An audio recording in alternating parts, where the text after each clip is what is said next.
حضور اگلا سوال ہے جناب سید وقار حیدر صاحب جو ساؤتھ ہال سے تشریف لائے ہیں. میں سید وقار حیدر صاحب سے درخواست کروں گا تشریف لائیں.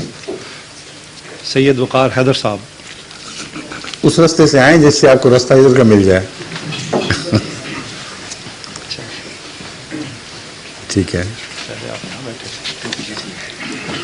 السلام علیکم ورحمۃ اللہ. میرا سوال یہ ہے جی کہ تاریخ اسلام ذرا اور قریب ہو جائے مائکروفون. ہاں جی. تاریخ اسلام میں اہل بیت کی بہت زیادہ اہمیت ہے اور واقعہ کربلا کے بارے میں ہمارا اعتقاد یہ ہے کہ اگر یہ نہیں ہوتا تو اسلام زندہ نہیں ہوتا آج.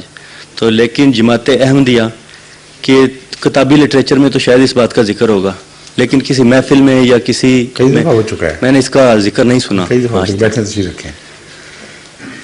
ہمارا یہ عقیدہ ہے کہ قرآن اسلام اس وقت زندہ ہو چکا تھا اور ہمیشہ کے لیے زندہ ہو چکا تھا جب قرآن تکمیل کو پہنچا ہے اور جب آن حضرت صلی اللہ علیہ وآلہ وسلم کو آخری شار نبی کے طور پر ہمیشہ کے لیے دنیا کا نمونہ بنا دیا گیا. اس لیے واقعہ کربلا نے اسلام کو نقصان پہنچایا ہے، فائدہ نہیں پہنچایا. نقصان پہنچایا اور گہرا نقصان پہنچایا ہے کیونکہ دنیا کے سب سے بڑے محسن کے ساتھ احسان فراموشی کا اظہار کیا گیا ہے اور آپ کی اولاد سے محبت سے پیش آنے اور عزت سے پیش آنے کی بجائے اس کی بے حرمتی کی گئی ہے. اللہ تعالیٰ اس طرح مذاہب کو زندہ نہیں کیا کرتا کہ اپنے پیاریوں کی بے عزتیاں کروا کر مذاہب کو زندہ کرے. اس لیے صرف شیعہ مقررین کا ایک ٹکسالی کا فکرہ ہے، اس میں کوئی حقیقت نہیں ہے. اسلام کی زندگی کا تعلق کربلا سے نہیں ہے. اسلام کی زندگی کا تعلق رسول اللہ صلی اللہ علیہ وسلم اور قرآن کریم اور وہ صحابہ جو آپ نے پیدا کیے ان کے اخلاق ان کے اعمال حسنہ سے ہے اور یہ کسی واقعہ کربلا کا محتاج نہیں. واقعہ کربلا سے پہلے بھی تو میدان جنگ میں مسلمانوں کو قربانیاں دینی پڑی ہیں اور رسول اللہ صلی اللہ علیہ وآلہ وسلم خود ایک موقع پر اتنے زخمی ہوئے کہ لوگوں نے اعلان کر دیا دشمنوں نے کہ اب وفات پا شہید ہو گئے. انہوں نے شہید نہیں کہا، انہوں نے قتل کر دی.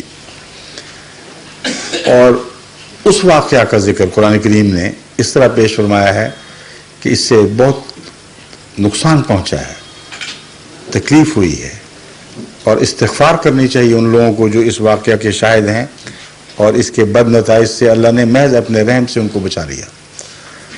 تو رسول اللہ صلی اللہ علیہ وآلہ وسلم کی قریبی شہادت سے تو اتنا نقصان پہنچا تھا کہ قرآن کریم نے اس کا ذکر کیا ہے اور اپنے فضل کا اظہار فرمایا ہے کہ خدا کا فضل نہ ہوتا تو وہ تمہیں نہ بچاتا. اس کا بہت بڑا نقصان ہونا تھا. لیکن رسول اللہ صلی اللہ علیہ وسلم کے نواسوں کی شہادت سے اسلام زندہ ہو گیا. یہ کیسے ہو سکتا ہے؟ پھر واقعہ کربلا میرے نزدیک انتہائی دردناک واقعہ ہے جس پر مسلمانوں کو استغفار کرنا چاہیے اور پہلوں کے لیے بھی استغفار جائز ہے، آئندہ لوگوں کے لیے بھی استغفار جائز ہے. قرآن کریم تعلیم دیتا ہے کہ اپنے آباء و اجداد کے لیے بھی استغفار کرو. بس میرا تو یہ رد عمل ہے کہ جب میں واقعہ دردناک واقعہ پڑھتا ہوں تو استغفار کرتا ہوں ان لوگوں کے لیے بھی جنہوں نے ظلم کیا ہے. اگر وہ آنکھیں کھول کر ظلم کرنے والے ہیں تو میرا یہ عقیدہ ہے کہ ایسے لوگوں کو سزا کے بغیر نہیں چھوڑا جائے گا. لیکن اگر غلطیاں ہوئی ہیں یا دونوں طرف سے کچھ غلط فہمیاں پیدا ہوئی ہیں تو اس معاملے میں ہمیں بحث نہیں کرنی چاہیے کیونکہ انہوں نے ہمارے سامنے نہیں پیش ہونا. اور اس لیے بھی کہ تاریخ پر اتنے ابہام کے پردے ہیں کہ شیعہ روایتیں سنی روایتیں ان کے اندر فرق اور اسناد الگ الگ اور واقعہ ایک لیکن مختلف طریق سے بیان ہوا. اس لیے ان باتوں پر جج بیٹھنے کا اس کو حق ہے جبکہ ہمارے فیصلے سے فرق بھی نہیں پڑنا. فیصلہ اللہ نے کرنا ہے اور قیامت کی بات کرنا ہے.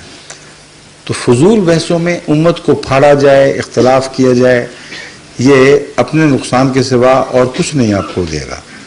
اسی لیے میں نے کہا تھا نقصان زیادہ ہوا ہے. امت بیچ میں سے دو نیم ہو گئی, پھٹ گئی.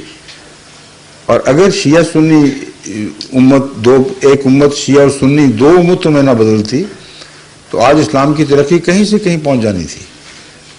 بہت بڑے نقصان اسلامی تاریخ میں شیعہ اور سنی اختلاف کے نتیجے میں ہوئے. ہلاکو خاں کا حملہ ہوا اور بہت سے ایسے نقصانات پہنچے ہیں جن پر تاریخ گواہ ہے, جس کی بنیادی وجہ شیعہ سنی اختلاف تھا. تو اس لیے میرے نزدیک, اگر آپ اجازت دیں معذرت کے ساتھ, میں یہ تسلیم نہیں کرتا کہ اس واقعے سے اسلام زندہ ہوا ہے. اس واقعے سے اسلام کی زندگی کو بڑا سخت صدمہ پہنچا ہے اور اس کے نقصان آج تک ہم دنیا میں دیکھ رہے ہیں. شکریہ.